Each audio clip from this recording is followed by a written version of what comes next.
श्रीमन्महागणाधिपतये नमः। श्री सरस्वत्यै नमः।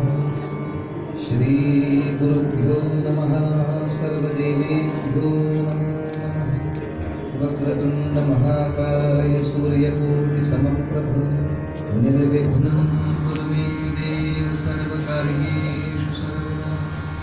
गुरुर्ब्रह्मा गुरुर्विष्णुः गुरुर्देवो महेश्वरः गुरु साक्षात् परब्रह्म तस्मै श्री गुरवे नमः।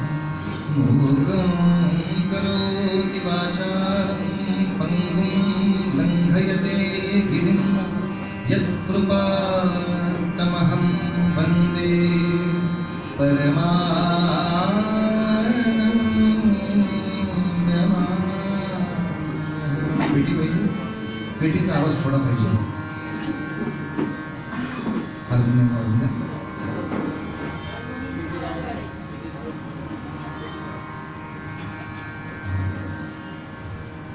आड पडदा ठेवल्यामुळे तो येत नाही आवाज.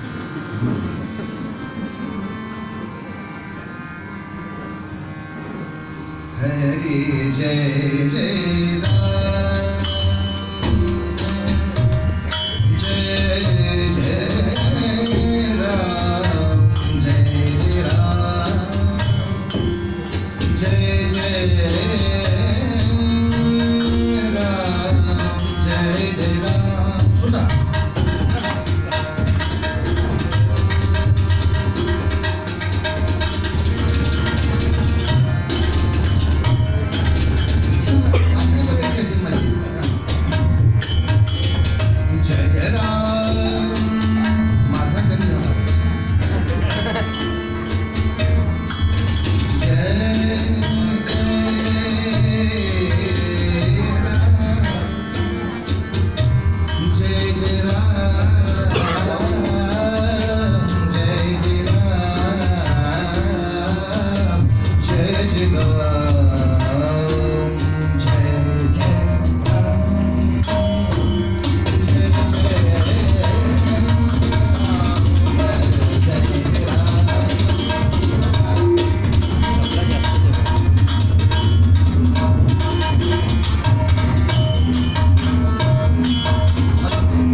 इकडे बळा इकडे चल पुढे सरक असलं असलं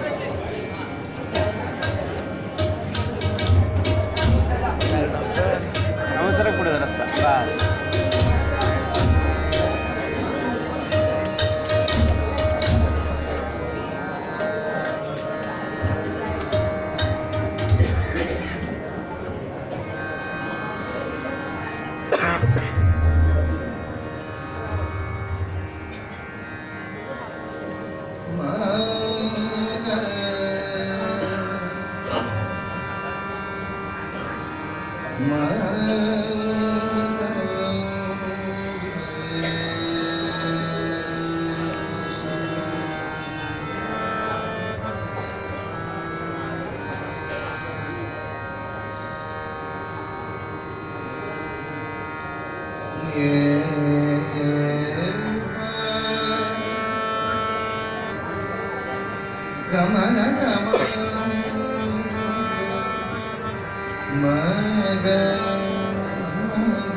अवघाची संसार सुखाचा गधा धिं धिं दादा धिं धिं दादा धिं धिं दा सुखाचा गधी अवघाची संसार सुखाचा गधी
सुकृताचे मरे ग मने रे ग मन ग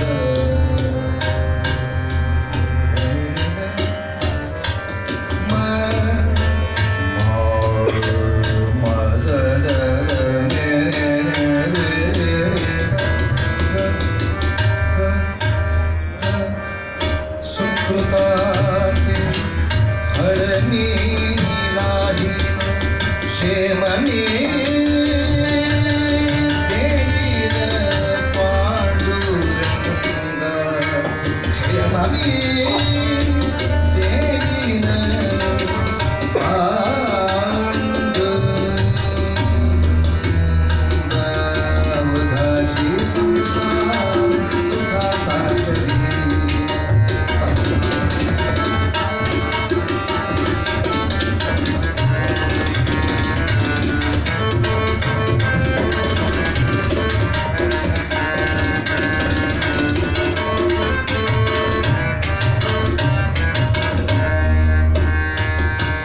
करुणी ठेला सुखाचा करी सुखाचा करी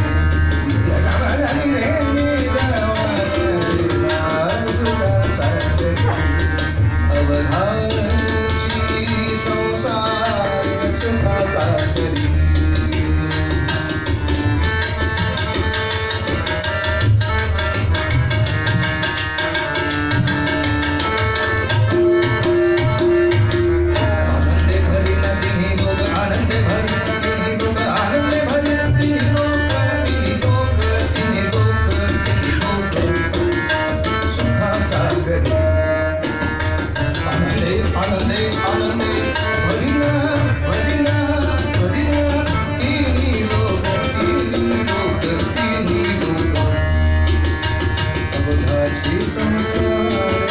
सुखाचा करी अवघाची संसार सुखाचा करीन सुखाचा करीन सुखाचा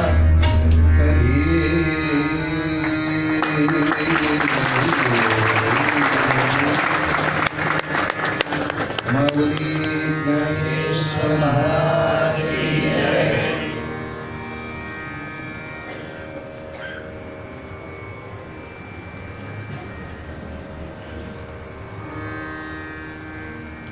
अवघाची संसार सुखाचा करीन आनंदे भरीन तिन्ही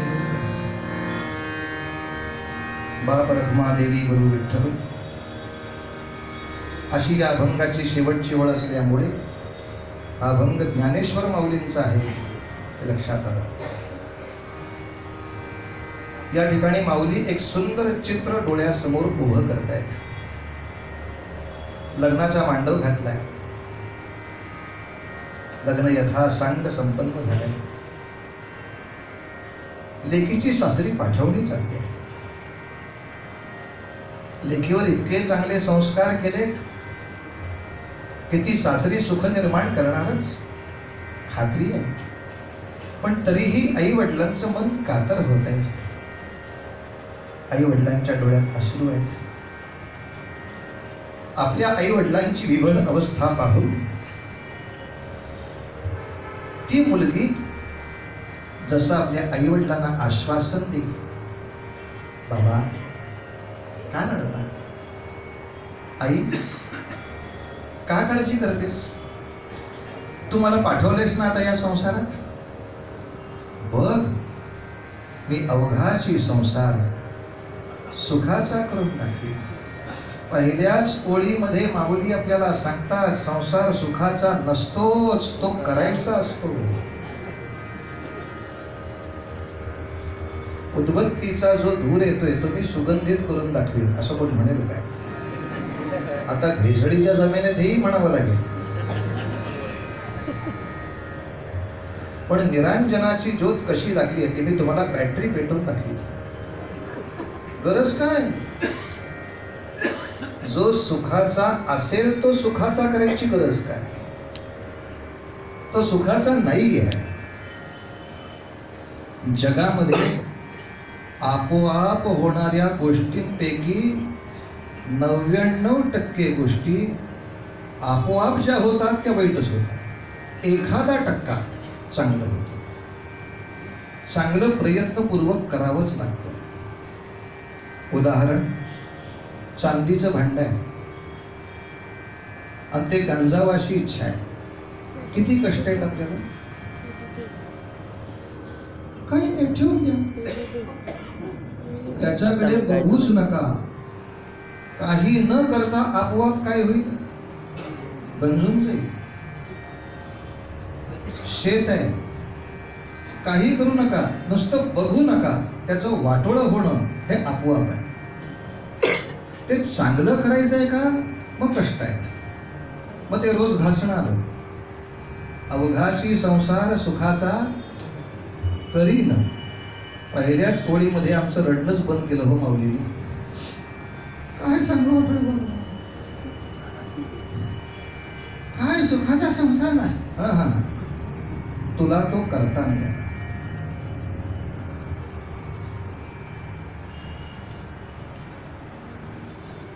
तो सुखाचा नव्हताच, तो करायचा होता सुखाचा. जशी ती लेक आपल्या आई वडिलांची समजूत काढते, तसं या ठिकाणी ज्ञानेश्वर माऊली समजतायत की ज्ञानेश्वर माऊली ही एक मुलगी आहे. विठ्ठल रुक्मिणी त्यांना सासरी पाठवत आहेत आणि ही मुलगी आपल्या आई वडिलांना आश्वासन देते, नको काळजी करू पांडुरंगा, मी ज्या संसारात जातीये ते संसार चांगलाच करीन. अनेकांच्या मनात प्रश्न येईल, ज्ञानेश्वर तर पुरुष आहे, ते कसले संसारात जाणार, ते कशाला सासरी जातील, सासरी बायका जातात. पण परमार्थाच्या भाषेमध्ये जो या सृष्टीमध्ये झाला, जो या प्रकृतीमध्ये आला, असा प्रत्येक घटक हा स्त्रीच आहे, पुरुष फक्त परमेश्वर आहे. या दृष्टीनं जो जो या जगामध्ये आला तो सासरीच आला. बायका, मुलं आणि व्यवसायाची चौकट याला प्रपंच म्हणतात, संसार नव्हे. त्यामुळे एखाद्या संन्याशाला प्रपंच नसतो पण संसार असतो. सम्यक सरति इति संसारः, एका विशिष्ट गतीनं जे नष्ट होण्याच्या किंवा बदलायच्याच मार्गावर चालतं, असं जे जे जे सगळं तो सगळा संसार. हा अवघा संसार आहे. आई, मी सुखाचा करून टाकली.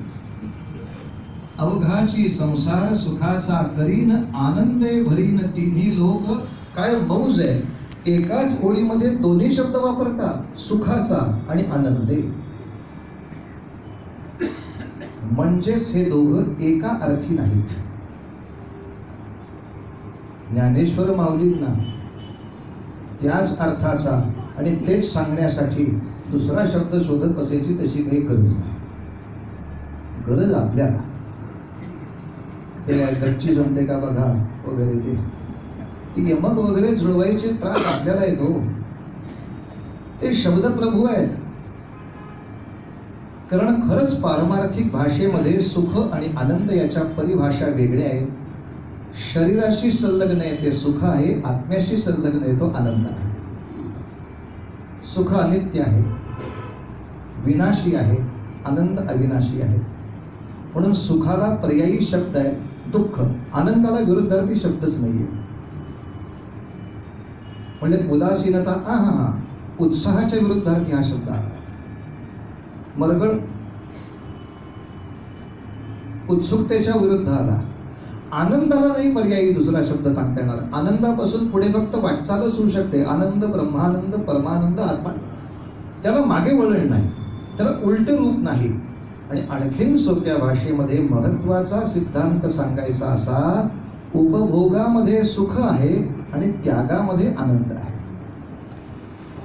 म्हणून जेव्हा मी सासरी आलो, मला दोनही शिकवायला पाहिजे. सुखही कसं घ्यावं शिकलं पाहिजे आणि आनंदही कसा करावा शिकलं पाहिजे.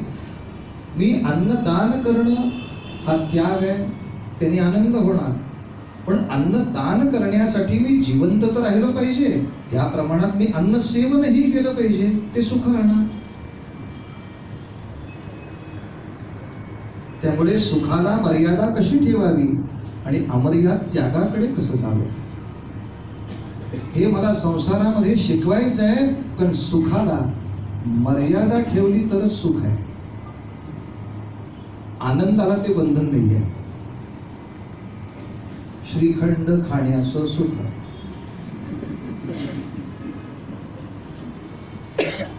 आपले हो कायम खायचंय श्रीखंड, मग रोज एकच वाटी. सुखाला मर्यादा दिली तर दीर्घकाल आहे. एकदाच अतिरेक करायचा असेल, घ्या पातेल. पुढे डॉक्टरांनी सांगायचं, आता साखर गोड काहीही खायचं नाही. आपल्या शरीरामध्ये शुगर फॅक्टरी तयार झालेली आहे. जे काही गोड खायला घालायचं असेल ते घरातल्या कुत्र्याला खायला घालायचं. टॉमी खातोय साखर पोळी, मालक खातोय पिठलं भाकरी. हे सगळ्या घरची विचित्र अवस्था. का त्रास झाला? कारण एकच, सुख दिसत होतं, कळत होतं, पण सुखाला मर्यादा हवी, हा संस्कार नाही. सुखाला निश्चित मर्यादा असेल तर ते सुख दीर्घकालीन सौख्याचं होतं. मात्र आनंद ही न संपणारी गोष्ट. दृष्टांताने सिद्धांत पटकन कळतो. अगदी सोप्या शब्दात सांगायचं तर अलीकडे लहान मुलांच्या त्या शाळांमध्ये वाढदिवसाला गोळ्या चॉकलेट वगैरे वाटतात. दुसरीमध्ये असलेला मुलगा, त्याला चॉकलेट मिळालं आणि त्याला स्मरण असं झालं की आपली छोटी बहीण आहे, ती अजून काही शाळेत जातच नाही, तिला कसं चॉकलेट मिळणार. ह्याने खाल्लं नाही, खिशात ठेवून दिलं. घरी आला, ताईला दिलं.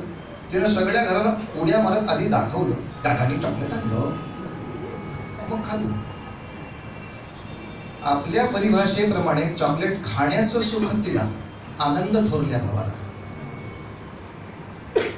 सुख शरीराचा विषय होता. चॉकलेट संपलं, सुख संपलं. पण दादानी माझी आठवण ठेवून मला चॉकलेट आणलं होतं, हा त्या बहिणीचा आनंद कधी संपणार. किती वर्षी संपलेला. मी आठवण ठेवून माझ्या ताईला चॉकलेट आणलं होतं, हा आनंद संपेल कधी किंवा उलटा कधी होणार. नाहीच होणार. ज्ञानेश्वर माऊली म्हणतात, आम्हा संतांना, आम्हा विभूतींना या ठिकाणी येऊन पहिलं काम हे करायचंय की संसारातल्या सर्व लोकांना सुख घ्यायला शिकवावं लागत नाही, सुखाच्या मर्यादा शिकवाव्या लागतात. सुखाकडे मनुष्याची स्वभावतः ओढ आत्यंतिक असते, त्याच्या मर्यादा फक्त त्याला शिकवायच्या असतात. तेव्हा मी सुखाचा करीनच, आनंद शिकलो. आनंदे भरीन तीनही लोक. आता आली पंचायत. 3 लोक कोण? सासू, सासरा, मेहुणा.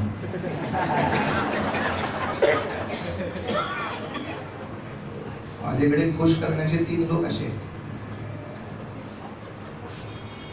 बायकोला खुश करण्याचा उपाय मेहुण्याची स्तुती करावी.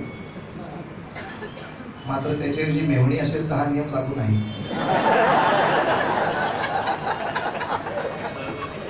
नियम रद्द. तिन्ही लोक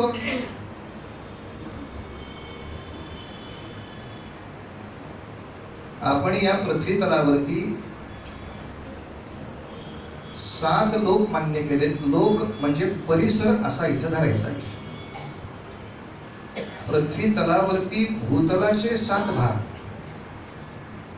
त्याच्यावर असणारा स्वर्लोक, भुवरलोक, महरलोक ते 7 आणि पाताळाकडे 7. पुराणाप्रमाणे 21 परिसर या ब्रह्मांडात आहेत. 21 लोक धरले जातात. जाऊ दे, आपण सगळ्या 21 त्रास नको द्यायला. आपण तिघांचा विचार करू जे नेहमी माहीत असतात. स्वर्ग, मृत्यू, पाताळ. मृत्यू लोक म्हणजे आपण जे राहतोय तो.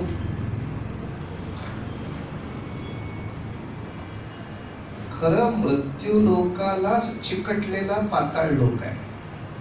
पाताळ लोक काही अमर नाहीये. त्यामुळे तांत्रिक दृष्ट्या फक्त पाताळ लोक मृत्यू लोकातच येणार आहे. म्हणजे आपल्या स्वर्गामध्ये आनंद भरायची गरज काय? तिथे आनंदी आनंद आहे. चुकताय. स्वर्गात सुख आहे, आनंद नाही. कारण स्वर्गातल्या सगळ्यांना एक प्रचंड मोठी भीती आहे की हे सुख उपभोगत असताना पुण्य संपत जाणार आहे. ज्या दिवशी बँकेतला बॅलन्स संपला त्या दिवशी रिटर्न तिकीट काढून कल्याणला परत. स्वर्गाची सीट कोणालाही कधीच कायमची नाही.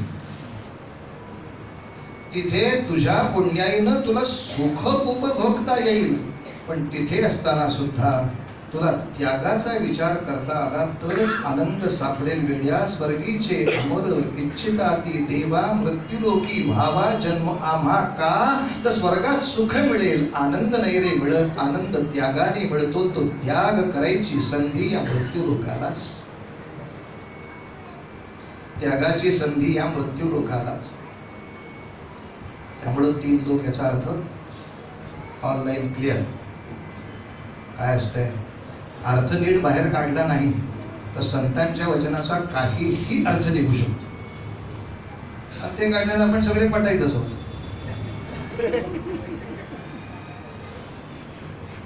ज्ञानेश्वर माऊलींनी सगळं विश्व हे एक घर मानलंय, सासर मानलंय. अवघे विश्वची माझे घर, हे सगळं आपलं घर मानलंय. आता ह्या वाक्याचा कसाही गैरवापर करता येतो. सकाळी 8ची वेळ, आमचे वडील कीर्तनाचा वर्ग घेत आहेत. आई, माझी आई होमिओपॅथिक डॉक्टर होती, तिची ओपीडी चालू आहे.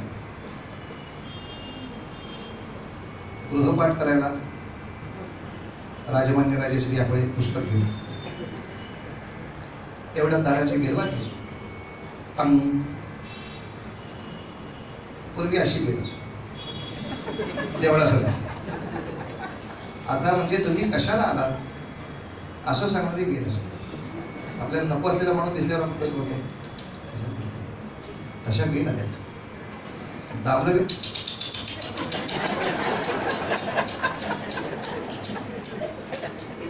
हे काय, हा बेलचा आवाज म्हणजे एकूण घरातली सगळी मन जे म्हणतायत ते टण. बेल वाजली, आम्ही दरवाजा उघडला. खांद्यावरती वळकटी आणि ट्रंक टाकून मनुष्य उभा. आदरातिथ्य केलं पाहिजे, अतिथी धर्म आहे. बसा, कोण दिला, पाणी दिलं. आपण कोण सांगा. मामा आले. आमची अक्कल काय. ओपीडी संपवून आई आली. आम्ही आईला सांगितलं मामा आले. तिला वाटलं बुवांचे मामा. आमचे बाबा वर्ग करून आले. तिनं त्यांना सांगितलं मामा आले. त्यांना वाटलं हिचे मामा. आणि एवढा एकदा अधिकार प्राप्त झाल्यानंतर डोहाळ जेवण परवडलं. असा 7 दिवस पाहुणचार चाललाय. मी त्याचा सकाळी शेकट खातोय, रात्रीपासून ते खातोय. शेवटी वडिलांनी वैतागून विचारलं आहे, ते तुझे मामा कधी जाणार आहेत? ती म्हणली माझे कुठं आहे, तुमचे मामा. मला बोलवून घेतलं. भांड्या, कोणाचे मामा आहेत? मला काय माहिती. ते म्हणले मामा आले. मामा आले. छान. 2 महिन्याचं रेशन जे काही खाल्लंय गेले आत्ताच, बघूच. का हो, तुम्ही कुठले मामा? आम्ही गावची मामा. गावात सगळे मला मामाच म्हणतात. हिथं का आला? अवघे विश्वची माझे ऐशी मती जया. संत वचनाचा किती गैरफायदा. अगं सगळं विश्व माझं घरच आहे, तुमच्याकडे काय. हो का, आता पोलीस बोलवतो, माझी फसवणूक केल्याबद्दल तुरुंगात टाकतो. इथे बसून हेच वाक्य म्हणायचं. तुरुंगा वाईट कशाला वाटलं पाहिजे. तुरुंग म्हणजे काय आहे, आपलं घरच आहे. अवघे विश्व, विश्वामध्येच तुरुंग आहे ना, पर्याय नाही. हे असले उपद्व्याप करावे लागतात. कारण संत वचनाचा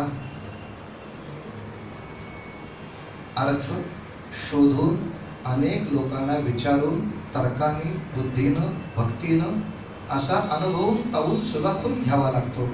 संत शब्द लिहून मोकळे होतात, सगळ्याचे अर्थ कळतातच असं नाही.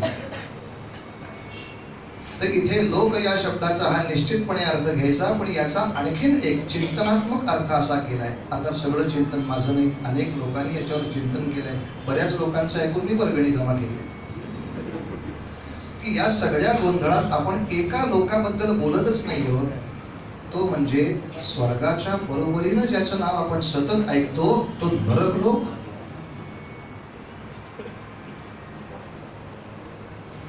स्वर्ग, मृत्यू, पाताळ याच्यामध्ये नरक येत नाही, पण नरक लोक नावाचा एक लोक तुम्ही मान्य केलाय ना. नरक लोकांचे काय. आणि याच्यावर आपल्या हरदास बुवांनी फार सुंदर विवेचन असं केलंय. मग माऊली सांगतील नरकातही टाकलंच तरी चालेल, आनंद करून टाकले. नरकात टाकलंच चालेल, चल. आणि याच्यावर कथा कल्पतरू मध्ये एक फार गोड कथा पण आहे. कथा कल्पतरू हा ग्रंथ असा आहे की त्याच्यामध्ये अनेक कथा आहेत, त्या सत्य आहेत असं नाही, पण असत्यही नाहीत.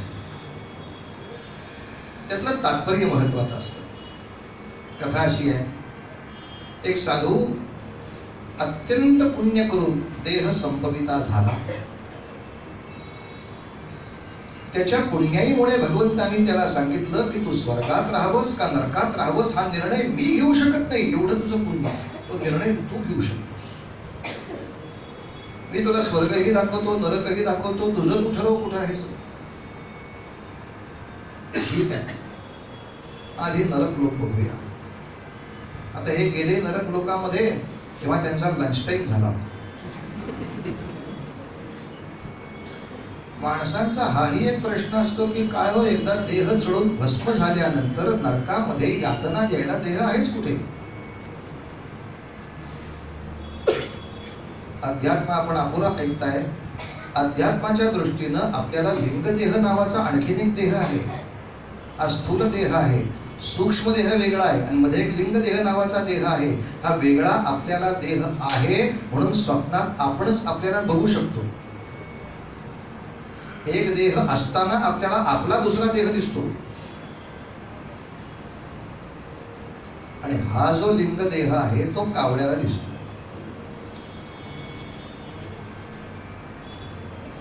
पण आता भारतात आणि महाराष्ट्रात कावळ्यांची संख्या एवढी आहे की कावळ्यांना सुद्धा कावळ्याचे गुण पटत नाहीत. आणि मग सगळे कावळे स्वतःची दशक्रिया करायला उभे आहेत.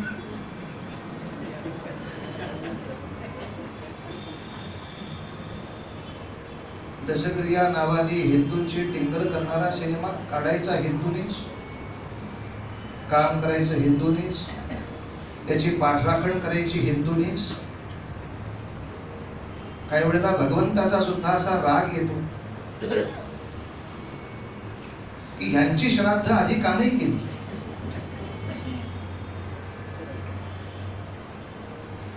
हे सगळे कावळे आमच्या पिंडांवर का ठेवलेत.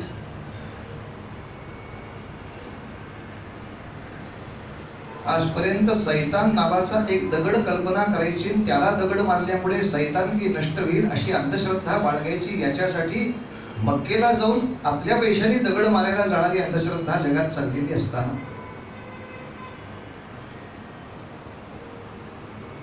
ज्याच्या कोणाच्याही अहिताचा सुद्धा विचार केला जात नाही अशाच गोष्टीबद्दल आपण बोलत राहायचं, वाटेल तशी टिंगल करायची.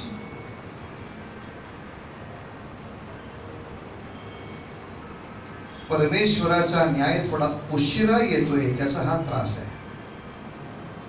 आणि म्हणून प्रार्थना करतो, परमेश्वराचा न्याय लवकर आणायचा असेल तर आपल्या उपासनांची शक्ती जास्त वाढवावी लागते. त्या शक्तीचा वापर होऊन भगवंताचा न्याय लवकर होतो.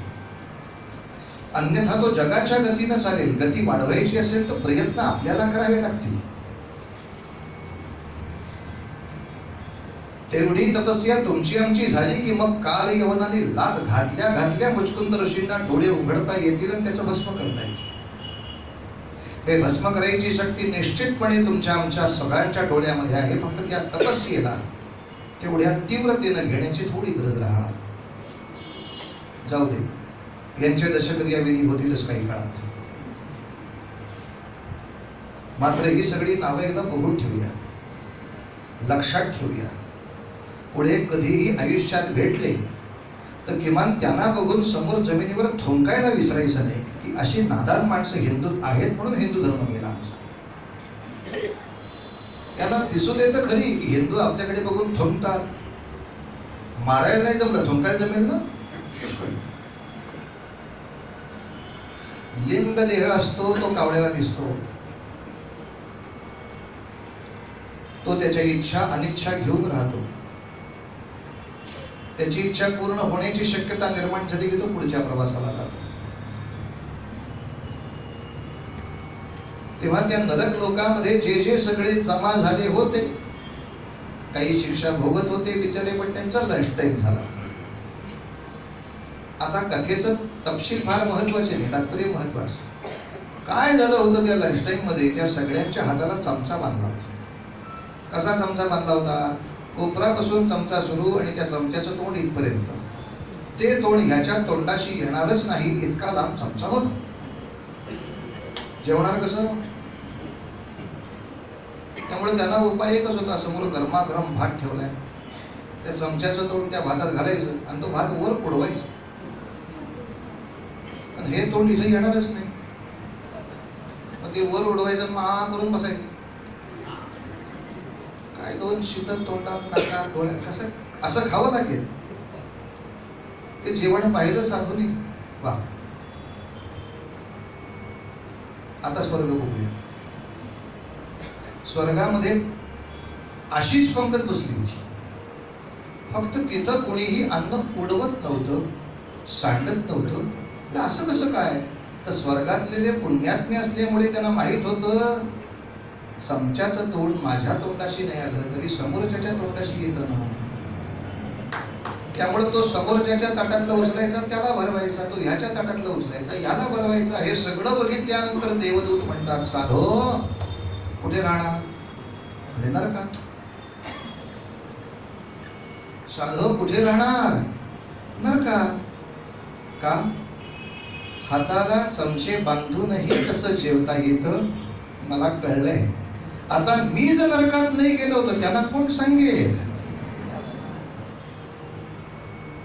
भगवंता मला नरकात टाकलंच तरी चालेल, पण तिथल्या सगळ्या दुःखी असणाऱ्यांना जे का रंजले गांजे, जे का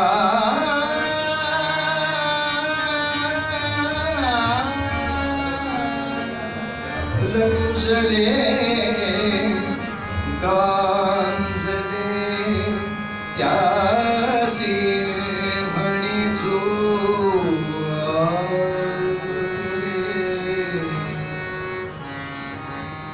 तुझी साधू ओळखा, तुझी साधू ओळखा.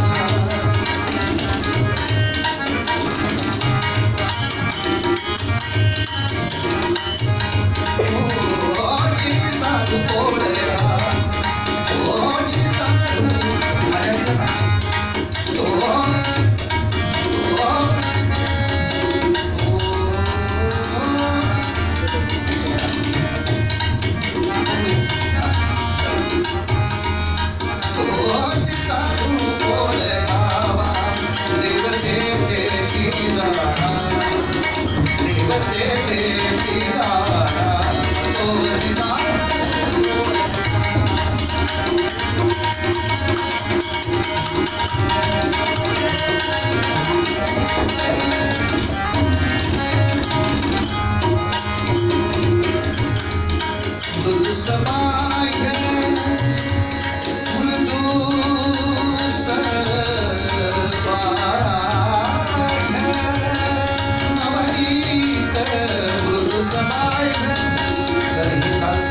नाहीये प्रसिद्ध, पण जी चाल प्रसिद्ध आहे ती भैरवी आहे. पण भैरवी असा वाईट राग आहे, ते म्हणायला लागले की माणसं उठायला लागतात.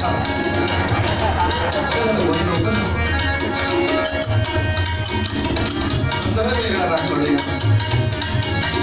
तरी राग काढावा नको पाहून. मृत समाय सज्जनाचे तैसे सज्जनाचे चित्त तुझे साधू ओळखा.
पंढरीनाथ महाराज की जय. अधूनमधून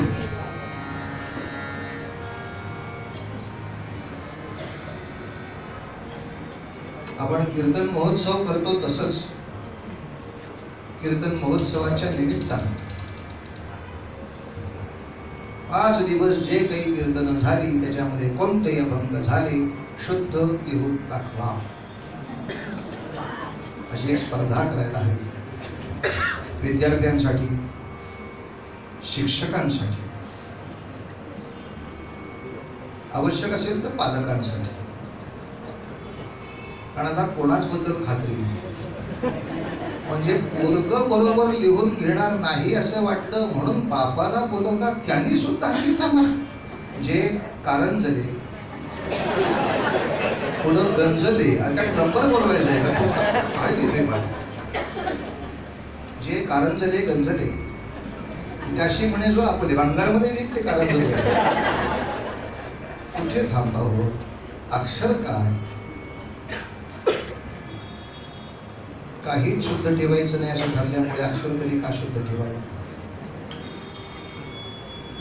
असं मी ऐकतो की शिक्षकांना सरकारने दम भरलाय, शुद्ध लेखन बघू नका, पास करा, दाखला.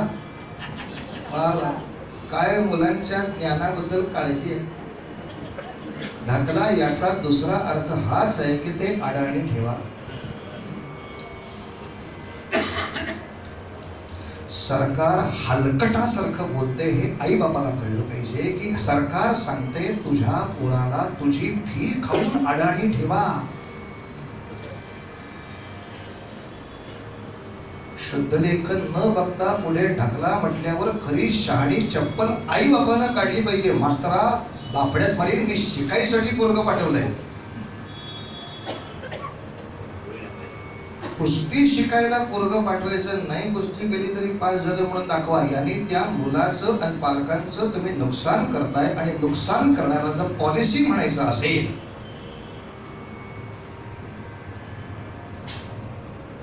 तर विचार करावा लागेल पॉलिसी शब्दाचा.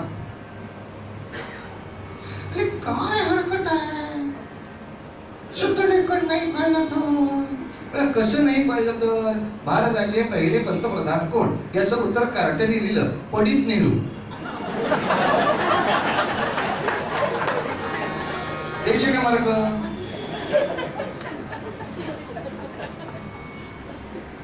पंडित नेहरू या माणसाचा, ज्या माणसाने असं लिहून अपमान केला, याला सगळे मार्क द्यायचे का. नेहरूंची मुलं देतील का. स्वतःवर आल्यावर का चिडता मग, व दुसऱ्यांचं का नाही.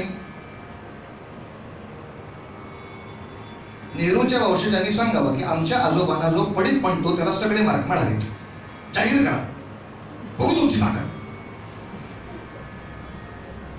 सहिष्णुता बोलतायत कबूतर.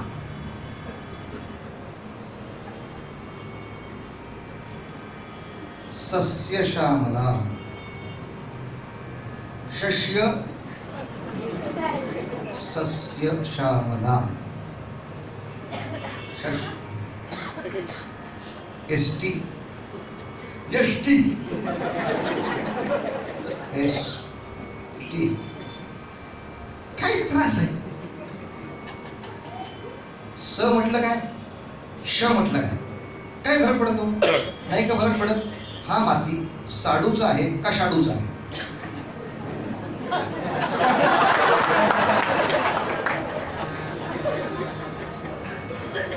हा माती साडूचा आहे आणि शाडूचा आहे, यात फरक आहे का.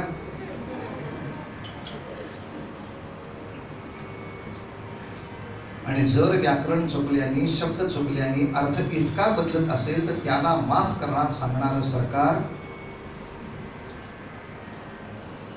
दुर्दैवाने आमच्या अज्ञानाचा धंदा करत आहे. म्हणून त्यांनी काय करावं हे आपल्या हातात नाही, पण किंवा आपण काय करावं हे तर आपल्या हातात आहे. 5 अभंग आपण लिहून घेऊन यांच्याकडनं. जे का रंजले, रंजलेवर टिंब कुठं देतात, कांजलेचं टिंब कुठं असतं, वगैरे वगैरे वगैरे. शब्द इतका महत्वाचा होता.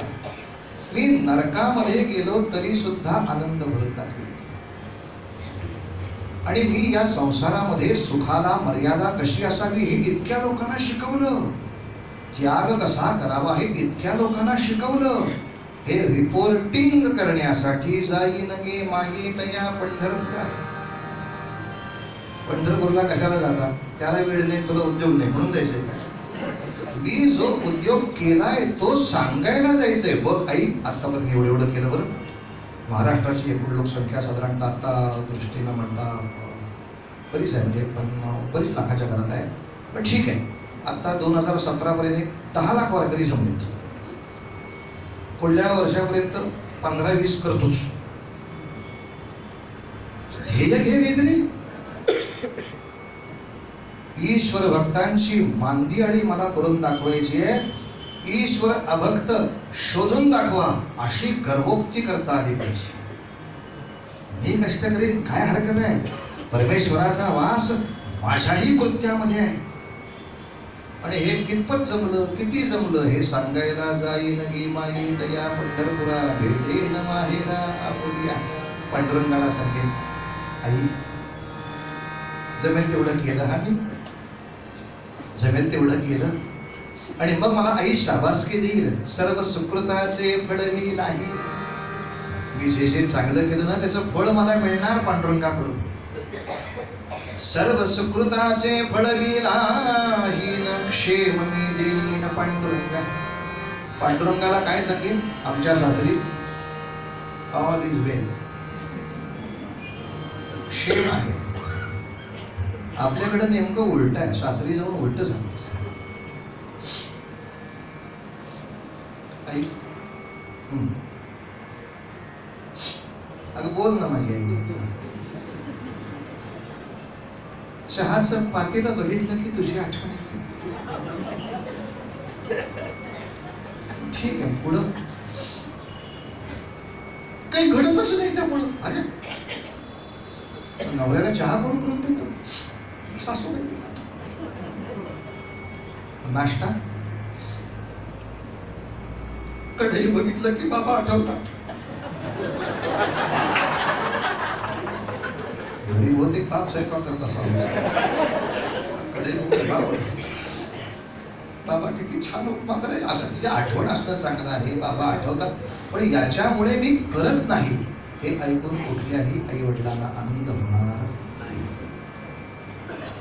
मी एकदा पांडुरंगाला मायबाप म्हटल्यानंतर मी माझ्या सासरी जे जे केलं त्याचं क्षेम मी देईन पांडुरंगा. क्षेम हा शब्द तसा दुर्मिळ आहे, पण अजून काही ठिकाणी चालू आहे. आपल्याकडे पूर्वी पत्रामध्ये हा असायचा.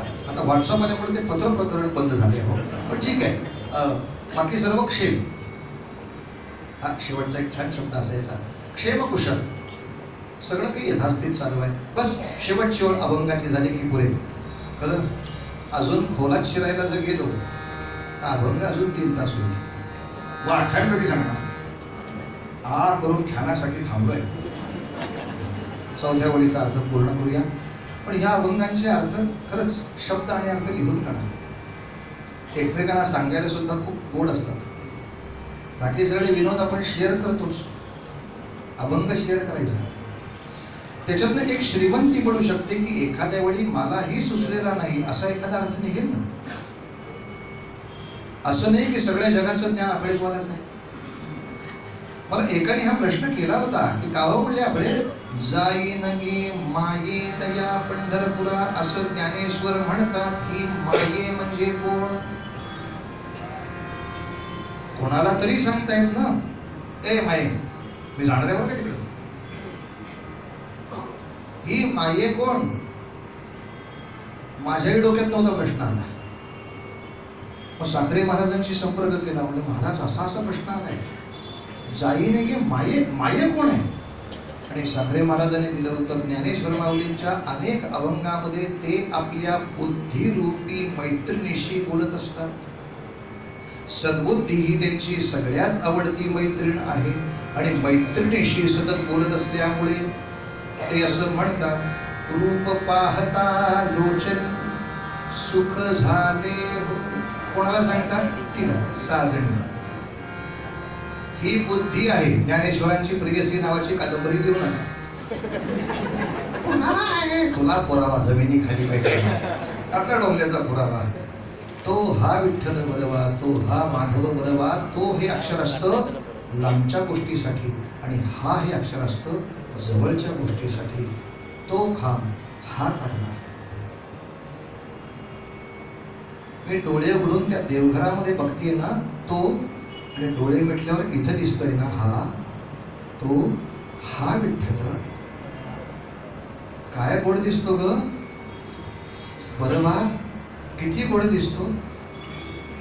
हे त्यांच्या ते बुद्धिरूपी मैत्रिणीशी बोलत असतात. त्यामुळे जाईन गे माझे तया पंढरपुरा भेटेन माहेरा बोलिया, सर्व सुकृताचे फळ मी राहीन, क्षेम मी देईन पांडुरंगा. आणि शेवटच्या चरणामध्ये सांगतात पाप रखुमादेवी वरू विठ्ठलाचे भेटी. शेवटचा प्रश्न, तू संसारात असं चांगलं का वागलीस? याला दोन उत्तर असू शकतात. आपले तुम्ही एवढे सौजन्यपूर्ण का बोलता? सौजन्य सप्ताह चालू आहे असं बोलल्याबद्दल पारितोषिक आहे. म्हणजे काहीतरी बक्षीस मिळायचं किंवा दुसरं शक्यता, असं नाही बोललं मारतील धरून. भीती आहे, भीती आहे. बाळा तू अभ्यास का करतोयस? बाबा जेवायला नाही देणार. भीती आहे. तू आता हे निबंध का लिहितोयस? प्राईज आहे. माझ्या अभ्यासाला सुद्धा महत्वाची दोन कारण आहेत. एक बक्षीस आहे आणि नाही झालं तर एखादी शिक्षा आहे. पण यातल्या कुठल्याही कारणाने झालेली गोष्ट ही क्षणिकच असणार. भीती संपली की तसं तुम्ही वागणार नाही आणि पारितोषिक संपलं की असं वागणार नाही. मग मनुष्य कायमचा चांगला वागण्यासाठी काय असावं लागतं?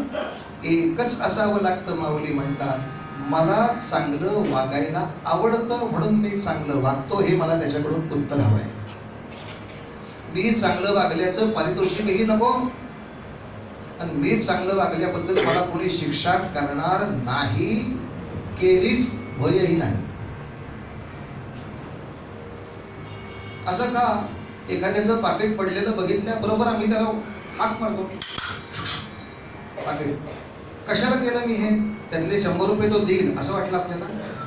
नाही. समजा हे उचलून नाही दिलं तर पोलीस मला पकडेल असं वाटलं? नाही. हे खरं चांगलं का वागलं? का? मला त्याचं त्याला मिळालेलं आवडतं. म्हणून हा सगळा संसार कोणासाठी सुखाचा केलास? आपल्या सगळ्या दुःखाचा जन्म इथं आहे. आपण सगळं करतो ते पारितोषिकासाठी किंवा भीतीने. तबलजी आले, अहो ऐकलं का? हो, चहा करा. करणार नाही. पेटीवाले म्हणाले, इथे जरा व्यवस्थित म्हणतात पेटीवाले वगैरे. कोकणात फार त्रास होतो. पेटी मुलं वाटेल इकडं पेटी मुलं, इकडं वाशी मुलं. हे म्हणाले चहा करा काकू. करणार नाही. का? मागल्या आठवड्यात आले होते हे दोघं. चहा केला होता, उत्तम केला होता. छान झालाय हो चहा म्हटले सुद्धा नाही. याचा आज परिणाम चहा देणार. मी चहा कशासाठी चांगला केला होता? छान झालाय हो असं यांनी म्हणण्यासाठी केला होता. ते नाही म्हटलं की माझं दुःख सुरू झालं. यांनी चांगला म्हणू न म्हणू चांगला चहा द्यायला मला आवडतो म्हणून केला होता, दुःखच संपलं. आता त्यांनी नाही म्हटलं तरी दुःख नाही आणि आपले बुवा जर का विचित्र माणूस असला तरी दुःख नाही.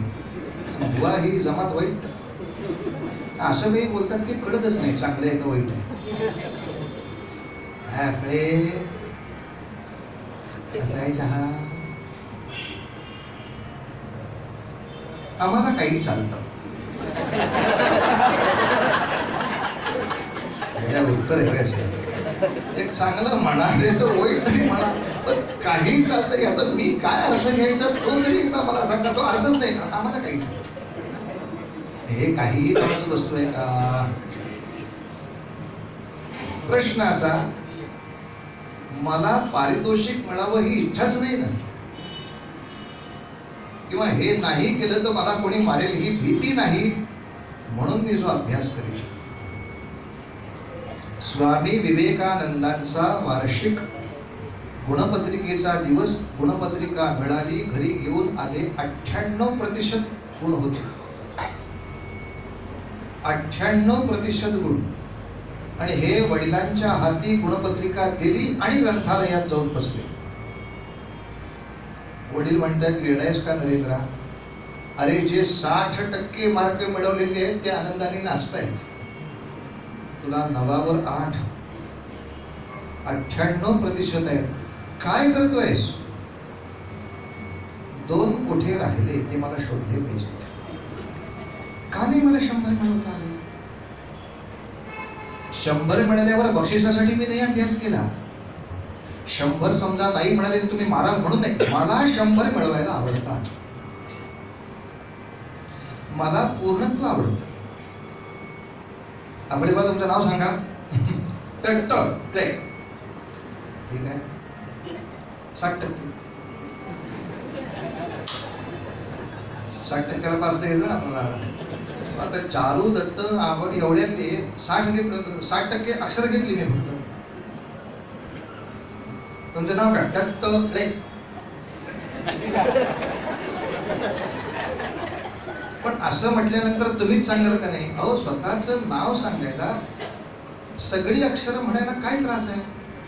मग अभ्यासात हे का नाही.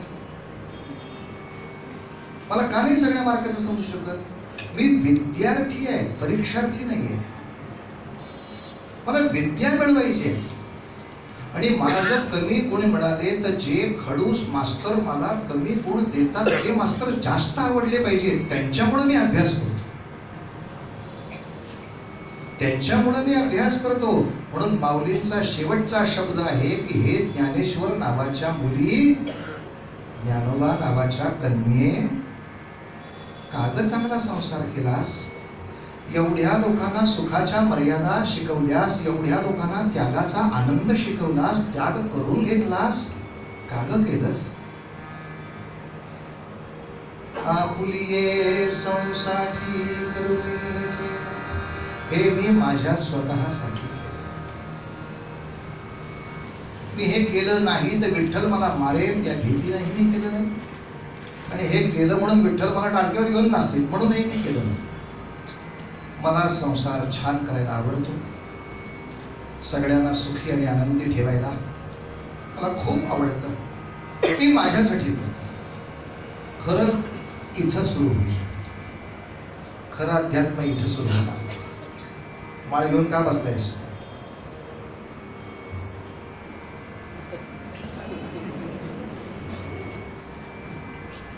पर माळ का ठेवलीस. तो स्वतःसाठी नाही करत आहे. उपासना करायची आहे स्वतःसाठी. परमार्थ करायचा आहे स्वतःसाठी. संसार सुखाचा आनंदाचा करून दाखवायचा. कोणासाठी. आपुलिये संसाठी करून ठेला. असं जेव्हा आयुष्यातलं अतिशय मोठं असलेलं त्याग कृत्य सुद्धा मला आवडतं म्हणून मी करायला उभं राहील. तेव्हा माझ्या आई वडिलांना म्हणजे भगवंताला केवढा मोठा आनंद होईल. आणि तो आनंद मी माझ्या आई वडिलांना भगवंताला द्यावा. जीवनात कधी ना कधी कोणकोणत्या क्षणामध्ये द्यावा. यासाठी मूळपद्याचा अभंग म्हणायचा. बुवाला हार बुक्का लावायचा आणि चरित्राकडे वाटचाल करायची. आता राग बदलूया नाही तर लोकांना वाटेल एकाच रागात वागवतात बुवा. नको. आता दुसरा राग भीम पलाश निसा ग म प नि सा रे ग प म प ग म ग रे सा.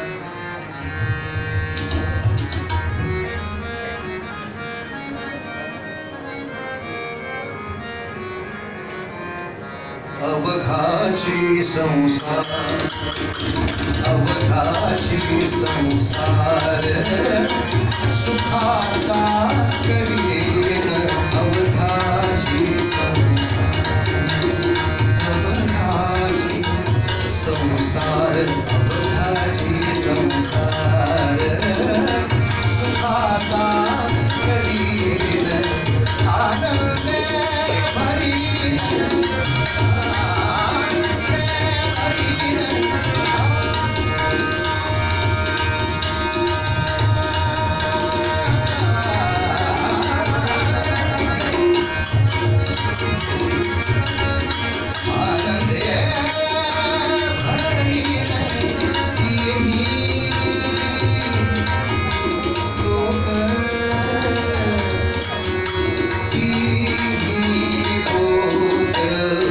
अवघाची संसार अवघाची संसार.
Thank you.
या ठिकाणी आजचे कार्यक्रमाचे प्रायोजक आपल्या सगळ्यांच्या परिचयाचे कल्याणचे उल्लेखनीय उद्योगपती श्री प्रफुल्ल शेठ गवळी यांच्या व्यक्तिमत्वामध्ये वक्तृत्व, कर्तृत्व, नेतृत्व आणि दातृत्व आहे.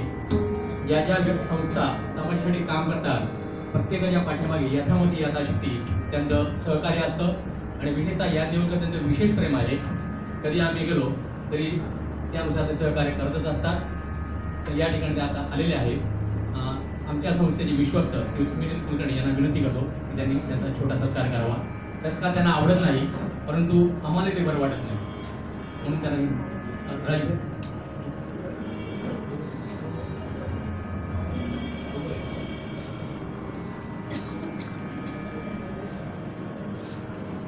सत्कारात नेहमी मागे राहतात, पण आम्ही त्यांना विनंती केली आमच्या संस्थेला बरं वाटतं.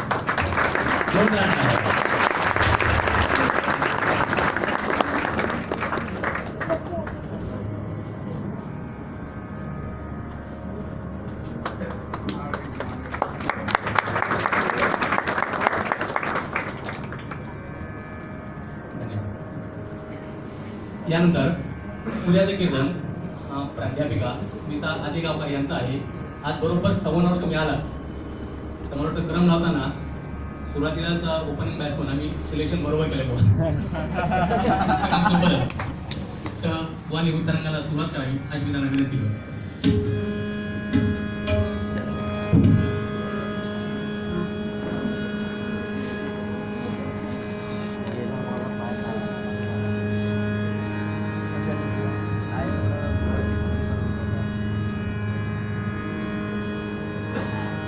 आज वेळेवर पोचेन का नाही मलाच भीती.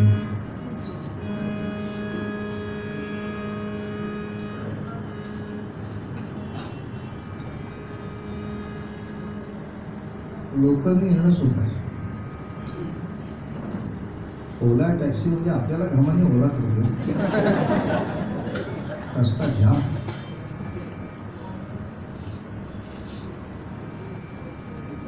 गेले महिनाभर ठाण्यातच आहे मी. नवीन संगीत नाटक करत आहे. ज्येष्ठ लेखक दिग्दर्शक अशोक समीळ यांचं लेखन आहे, दिग्दर्शन आहे. प्रसिद्ध संगीतकार नरेंद्र भिडे यांचं संगीत आहे. आणि जेव्हा 1843च्या विष्णुदास भावे यांच्या नाटकाला 100 वर्ष झाली तेव्हा तसंच नाटक सादर करून दाखवा 1843 तेही पुणे विद्यापीठात सादर केलं. 1880चं पण सादर केलं, 1900चं पण सादर केलं, 1940चं पण केलं, 67च्या कट्यात तेही केलं. आता म्हणलं आपण मागे का राहायचं, आता हे नवीन नाटक. ते म्हणले याच्यात एकही वादक तुम्हाला मिळणार नाही, सगळं साऊंड ट्रॅक आहे. वाद्य आपोआप असतील, तुम्ही फक्त आ करून गायचं. आ गाऊ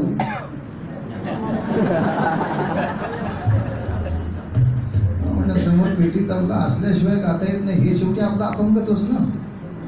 तर चला 43च्या नाटकापासून 2018 पर्यंतच्या नाटकावर सगळ्या वेगवेगळ्या नाटकात काम करायचे आहोत भागून. त्यामुळे आता 16 डिसेंबरला डोंबिवलीमध्ये नाट्यगृहात नवीन संगीत नाटक शंकरा, काल्पनिक नाटक कुठलाही इतिहास नाही, त्याचा प्रयोग होणार आहे. बघूया ट्रॅकवर आखडी बुवा कशी गातात. एक इंग्रजी गाणं म्हणायचं. हे इंग्रजी माणसाला हरवण्यासाठी आम्ही काय कमी होतं का. श्रीराम शंकराची 12 डिसेंबरला सुरुवात होईल. 12 ते 24 मुंबईत 10 प्रयोग आपले वाद घडवतो. बघा ज्यांना डोंबिवलीला येता आणि शक्य असेल तिथं या. नाही ओळखलं तर सांगा की आपले वाच आहे. 5 वेळेला भजन. रघुपती राघव राजा